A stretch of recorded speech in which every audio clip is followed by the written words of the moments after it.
Well, hello and welcome to the Profit Express. I'm Tim Healy, and I'm inviting you to join me each and every Wednesday so you could be prepared to win the battle for business. That's right. And listen, I know you're out there, you're hustling, you're closing deals, you're making money, you're turning prospects into profits.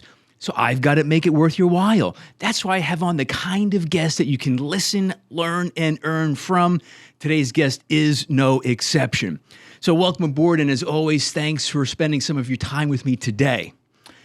Now, you're listening today, and you're an inventor, and you think you have what could be the next great billion-dollar idea. Just like Jamie Siminoff, who is the founder of Ring Doorbell, who was actually rejected on Shark Tank, but yet only 5 years later, he sold his idea, Ring Doorbell, to Amazon for a cool $1 billion. Wow. So one of the interesting things about that, Shark Tank rejected him. And yet Mr. Wonderful himself, Kevin O'Leary, said, great ideas are a dime a dozen. It's execution. Execution is the hardest part. That's what's priceless. So if you're listening today and you have what you think could be the next great idea, something you developed for years, a passion of yours, but you don't know where to begin. Again, now we're talking about execution, as Mr. Wonderful himself said, is the key here. Because there's everything when you have a brand new invention. There's patents, prototypes, trademarks. It's seeing if it's viable in the marketplace. Do you have to get investors? There's so many different pieces to taking that great idea and turning it into the next $1 billion idea. So that's why I'm very, very excited for today's guest. He's the Inventor Coach. He's Brian Freed. And he himself has been inventing for over 20 years. He has dozens of patents, 100 plus trademarks. He has licensed many of his own products. And he even has some of his products that have been turned into small businesses. So it's certainly something that's been a passion of his, and he can lend a great wealth of information on the execution side of what could be your idea that could be the next $1 billion idea.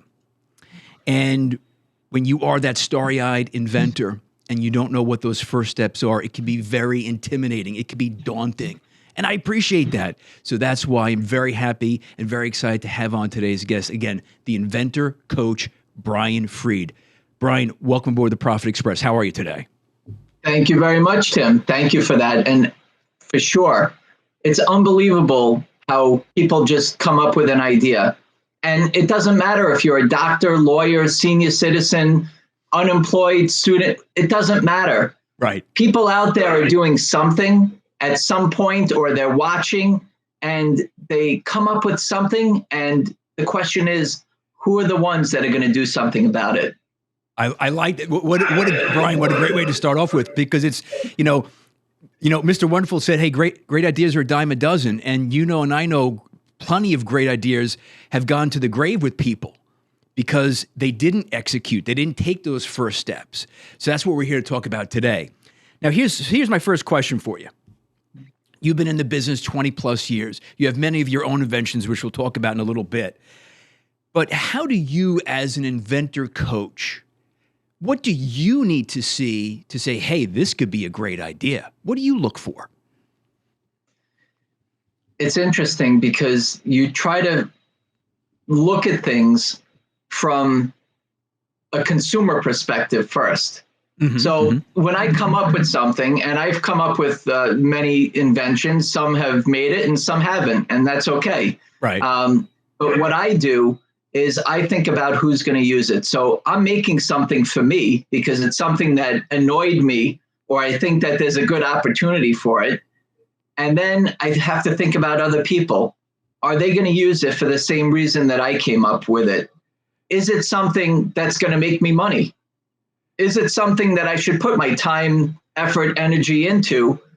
And is there going to be some kind of return? Or am I somebody that wants to come up with something and be able to put a patent on the wall, and I'm happy with that?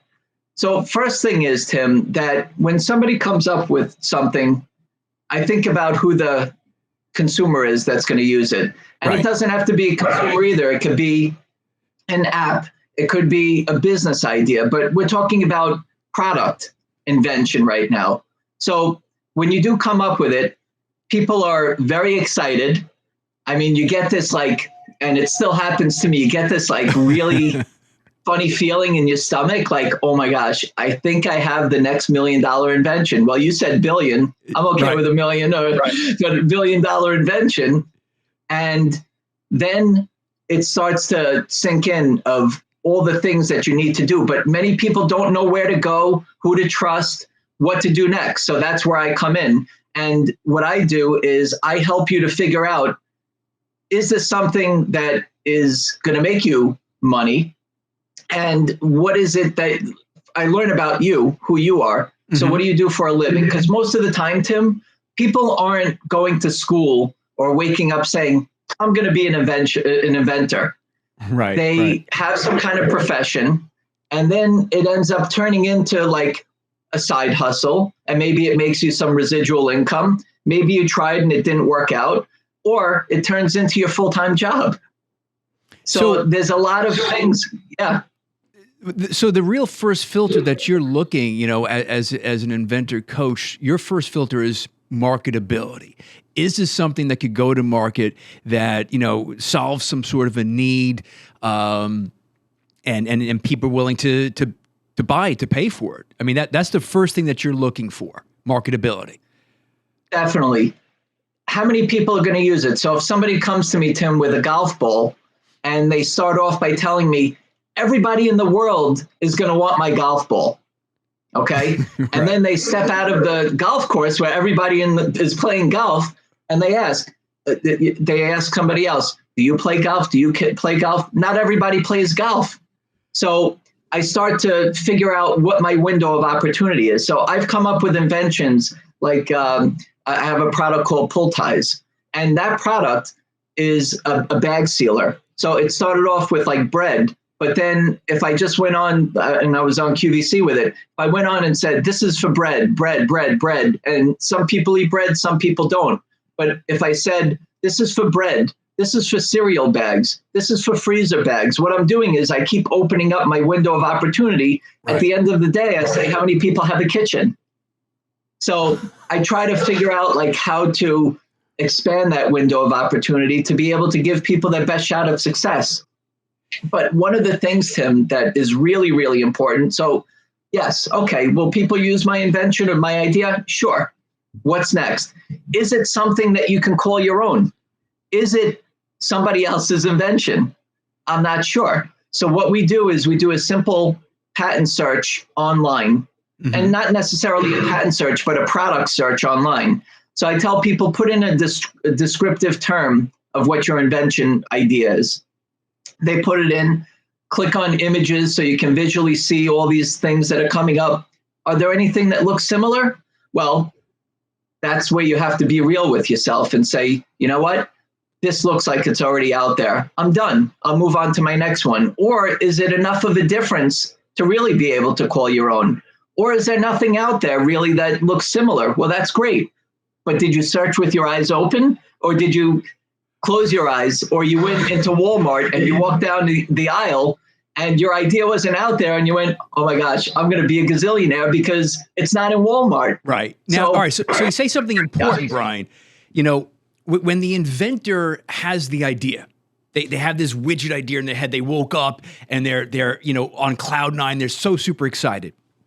And then you say, hey, let's go out. We got to do a Google search. We have to start to see if there's something like it out there. Do some inventors, because again, you've talked to thousands of them in your career, I'm sure, are they too emotional about their product? Is it hard for them to be objective looking at it as far as what does it face in the marketplace? Is it a marketable idea? Is that a hard thing for inventors to be objective? Well, it's even a hard thing for me. And I have to remind myself every time I come up with an invention. It's really separating the emotion from the business. And you have to put your business cap on and say, I am going to be investing in this idea. I have to do research and development. I have to put money into it. And there's a couple ways to do it. Either you're going to license it to earn royalties, or you're going to manufacture it and start your own business from it. But yeah, you have to start making decisions. So you have to think about which way you're making decisions. And when you're talking to people, I know it's amazing, and you're going to show somebody your idea, and you're going to show your best friends or your family, and they're going to tell you how much they love your invention, right? Because if they said that it sucks, you're probably not going to speak to them again. Right. So of course they're going to tell you it's great. So you really want to be able to do your due diligence. But I'm really big into this patent search. I think a patent search with a patentability opinion. So yeah, you can search on Google, and you can go into Walmart. You can go on to uspto.gov or Google Patents and kind of put the descriptive term and see what comes up that's similar to yours, or maybe exactly to yours, or nothing at all, and start to go through and see, is what I came up with patentable? Is it something that I can call my own? Can I license this? Because most of the time, if you're going to go to a company to license, that means you're going to a company that already has product in a retail store. You're flipping over the package, and that company is the one that you could potentially license to. So you call them up and you say, I have a great idea. I think that would align nicely with your product line. Would you be interested in taking a look? Okay, great, look. And now every time, so they like it, they would manufacture it, distribute it, and you would earn a royalty from it. On the other side, I have people that say, I want to be an entrepreneur. I have money to invest, and I want to be able to manufacture this and start my own business and build a brand from it. So I can help people like that too, just from the idea in their head. So really, it's, there's a number of factors where it might just be licensing could be the right way to go, depending upon, the connections, the dollars, that people have to invest. It could be manufacturing. It seems like there are much different avenues, obviously. But before we get to that, though, one thing I do want to talk about, how important and how soon, because again, we're talking about, would-be inventors here, okay? How important and how soon should somebody protect it by seeking out a patent? First, before you start to spend the money on a patent, okay. Again, going on Google, Yahoo, Bing, whatever you want, going on uspto.gov, going on Google Patents, going online and putting those descriptive terms in to see what's out there, and being true to what it is to pull and just to evaluate. But a lot of that stuff is like very detailed. So you want to be able to hire a professional, a patent attorney or a patent agent, to look through what you found and compare to your idea, and then to start to figure out, is this something that I'm going to put my money into? So is it patentable? Okay. So I might have spent a few dollars on a patent search, and I can keep going forward with it and making a prototype and getting to a point where I can go through a full patent. But maybe it's not, and I'm done at the first step because I can't call it my own. So I try to do it right away. I immediately do my own search, then I do a patent search, and then I figure out if I'm going to spend money on a patent. There's a few different patents. One is a provisional patent application. Right. It's just a filing date, and that gives you the right for 1 year to say that you're patent pending while you're exploring the market. On the other side, it could be a design patent, which is just ornamental. It's 15 years, no maintenance fees and all that, and you can do a good amount with a design patent. Or you can do that provisional before that year is done, convert it into a non-provisional and protect it. So how much do these things cost him? A patent search could cost you from $550 to $1,200. A provisional patent application can cost you between $750 and $1,000 or $1,200. A design patent can cost you about $2,000, and then having a non-provisional patent application can cost you about $4,000. So this is it's a business that does take a little bit of money to put in, whether you want to license it to earn royalties or sell your ideas, some people say. And on the other side, it could be to manufacture it. And that would also include, like, if it's plastic injection molding, there's tooling, CNC machine, like different types of methods or die cuts or whatever you're doing that can incur costs. You have the production costs, but you're starting your own business. Now, so let's say we're at the point where you've done the search. Nothing else is really like it out there. And you determine it's a marketable, patentable idea. So now you're moving forward. And I'm trying to get the right sequence here for the listener. So say we're at the point of looking for investors, okay? What should, again, because like you said something very important in the beginning, Brian, where a lot, somebody can come to you because you're the inventor coach with an idea, and they could be a cardiac surgeon. They could be a plumber, an electrician, an accountant, right? A stay-at-home mom. And now they're at the point of, now I'm looking for investors. Now it gets real. We're taking things to a different level. Now you're obviously potentially giving up some level of equity depending upon the deal. So here's the question then. What should they be careful of, or how should they approach looking for investors? I think investors are a very tough way to commercialize your invention. If you're coming up with an idea and building it to want to manufacture, like, okay, I'm going to give you money. Now what? You're going to have 5,000 units in your garage. What's happening next? So if it's something like that, it doesn't happen all the time with investments like that. Most of the time, it's when you have an established business or brand is usually when an investor would come in. There's very few that I've seen that give money just like that with like seed funding or angel investing. It's more with you coming up with it from friends and family, crowdfunding.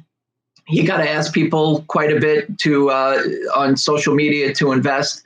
So there are options, Tim. So if you are limited on funds, maybe you're too busy of a person, maybe your life is, a lot of things going on, then you might want to consider licensing. And licensing means, again, that you're giving your rights to your intellectual property most of the time, that's how it works, to a company that already manufactures and distributes, and you earn a royalty from it. If you and I've worked licensing deals for inventors that have a ton of money and they just don't want to do it, or they don't want to spend the money to do it, but they could. On the other side, you could have somebody that's very low on money, has the time, or maybe they don't have the time, and you just go through stages. Like, it's interesting, Tim. I helped this one lady real quick. Sure. She had an interesting product, and she was looking to license her idea to a company, find a good company to get it out there with good distribution. And she wasn't able to do it. We just didn't hit the right company. So I said, why don't you manufacture it yourself? Like, why don't you go into business with it? I don't have the money. Well, how much is it? I don't know. 25 grand. I don't know. I'm not sure. Well, how do you know you don't have the money? So I ended up getting some quotes with her, and the tooling, the mold, cost $600. The per unit, which she thought was going to be $3 per unit, turned out to be 80 cents per unit. The first run was 3,000 units at 80 cents is $2,400. $600 for the $25,000 mold she thought it was going to be. So for $3,000, she had 3,000 units. Couple dollars for shipping from overseas, fine. 3,000 units sold, 3,000 units sold, 5,000, 5,000, and still going. And now she has an interesting opportunity to license her invention. And other people are taking notice of how many she's selling. And now she has another opportunity to consider licensing. But she enjoys selling it herself. But that's the thing, is you might need to kind of do things on a shoestring budget. You might want to consider licensing. And these are the things that I do, Tim, is I help to understand who you are, what your life is about, a little bit of your financial situation. I'm not asking to look at your bank, but just like what's feasible for you. Sure. How much time do you have? And then I'm going to help you to make a better decision on what you should do with your invention idea.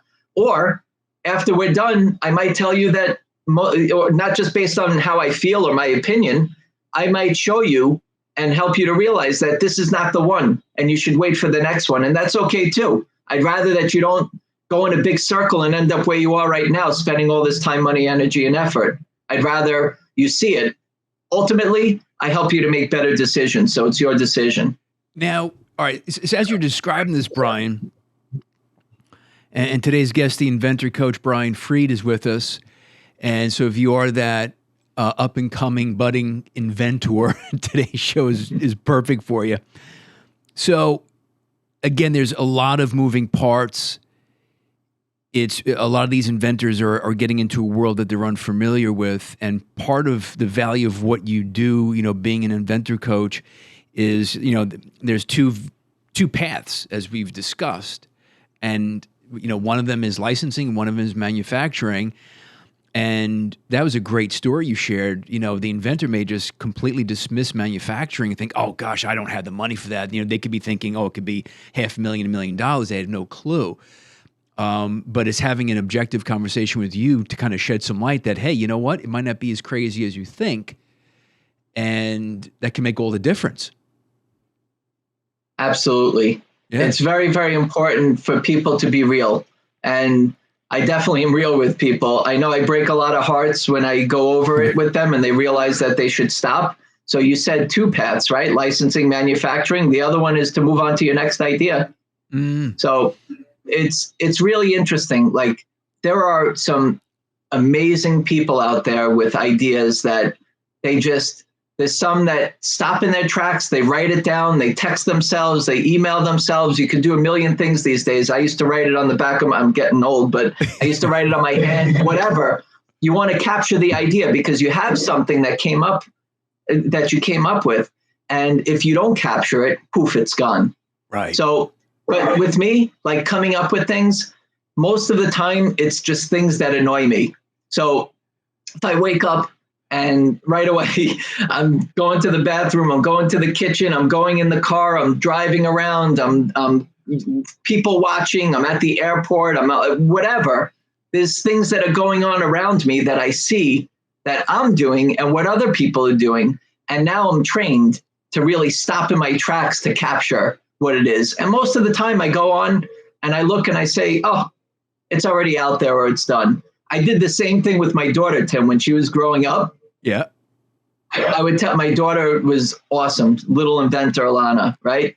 She had her invention book and she used to write things down and I'd say, I'm so proud of you, but this is already invented. So you know what? Every time you come up with something and it's invented, it's okay. I'm going to buy it for you, right? So that kept going on for a little while until she said, Daddy, I invented the iPad. I'm like, you're done. This game is over. I'll get you the iPad, but that's it. So, no, it's fun. It's fun. You got to make it fun. And look, like anything else, Tim, that you do, it's hard the first time. And honestly, every invention is a different path and a different journey for me personally. But all these inventors and who it is, what somebody came up with and who they are is always different. So it's an interesting thing. And I feel like a matchmaker to figure out what they should do with it, who they are, like what the right direction is for them. And I've been doing this for a while. I'm on the front line talking to people. I host a National Inventor Club. I host a TV show myself. I have my third book coming out next month called How to Make Money with Your Invention Idea. I'm doing whatever I can to get the word out. And I appreciate you having me on also so I can continue to get the word out so people have some expectation of when you do have that idea to stop and capture it. And that's what it is. I love planting the seed to people who haven't done this yet to say, next time, capture it and see what you could do. Maybe you could be the next millionaire inventor.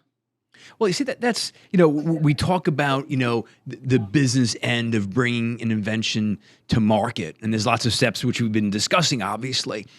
But then there's the element which precedes all of this. Like you said, if you have the idea, capture it, write it down. Because, the Profit Express, it's about winning the battle for business. And really, there are so many, if you think about the unlimited human potential of human beings and the creativity of human beings, and a show like this and having someone like you on just encourages that, which I'm proud to say there could be one person listening today who, they're like, I'm pursuing this, listen, let me give Brian a call. I have to take that first step, because what to me is the tragedy is somebody who had the idea for Ring Doorbell, but didn't do anything with it. That's the tragedy in this.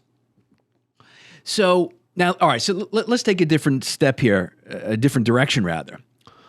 So I've been fortunate. I've had Barbara Corcoran on the show a couple of times, obviously from Shark Tank. Everybody knows her from Shark Tank. And Shark Tank has been on since 2009. So I think America, whether you're an inventor or not, they love the show. They love the idea of people coming up with these products, these inventions, and taking it to the Shark Tank. And it's so funny that they passed on Ring Doorbell. How hilarious is that? So let's talk about for a moment, I'd like to get your perspective. So you're at the point and you're pitching it to investors. We'll just talk about the pitch. Forget about the investors and the deal and the dollars. How do you, or what would be the elements that you would share with an investor? An inventor. What should they know when pitching their product? What makes for a great product pitch? Well, the first thing is, who's going to use it? Who does it relate to? Because you want to capture their interest. But you know what the most important thing is, Tim? Mm-hmm. It's really about, and Mr. Wonderful says it all the time, how am I going to get my money back? So if you go, and that's the same thing that I do when I come up with an idea or I'm looking at something, representing it as a licensing agent, I'm thinking about the customer, then I go backwards to the buyer, then I go to the licensee, then I go to the inventor and myself to figure out that path. Sure. And that's the thing, is where you have to put yourself in their shoes. So I think ultimately having a plan of return is very important for an investor, because that's what they're there for, is to give you money and get it back and make more than what they gave you. Otherwise, it doesn't make sense. Right. So capture their interest right away. Just get to the point. I mean, there's so many times where people just go in circles. Just tell me what it is. Make it easy. But one thing that I can really give advice on, Tim, is that a lot of people are focused on one category or one industry. Mm-hmm. And if you can think about how something can be made and used for multiple industries, again, you're opening up your window of opportunity. I think that really makes a difference, because somebody can come up with something so specific for some category or some function. But then I said, what if you do it for this or this or this? Maybe what you said should end up being fourth or fifth on the list, and this should be in the front, because you'll sell more that way. So if I'm an investor on the other side, I want to know what my audience is. So tell me the biggest audience, tell me third and fourth priority on the list, but think about it.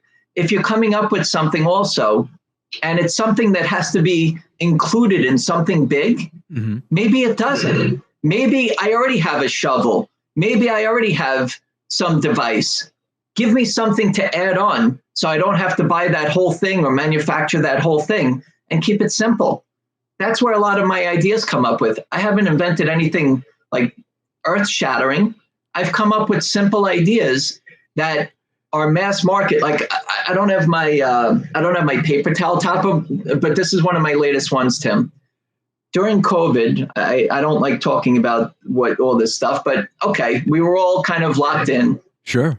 A lot of times we would go out and try to get paper towels and toilet paper and everything, and it was out of stock. So I was like cherishing my paper towels, and I started to be like a little annoyed with like the top of the paper towel roll getting wet and then dried up and shriveled up. And I was like, it's dirty. Like then I saw like little dirt marks on top, like from, I don't know, must have been, I hope it was chocolate. But then I started to ask some of my friends and family to take pictures and show me the top of their paper towel rolls. And it was disgusting.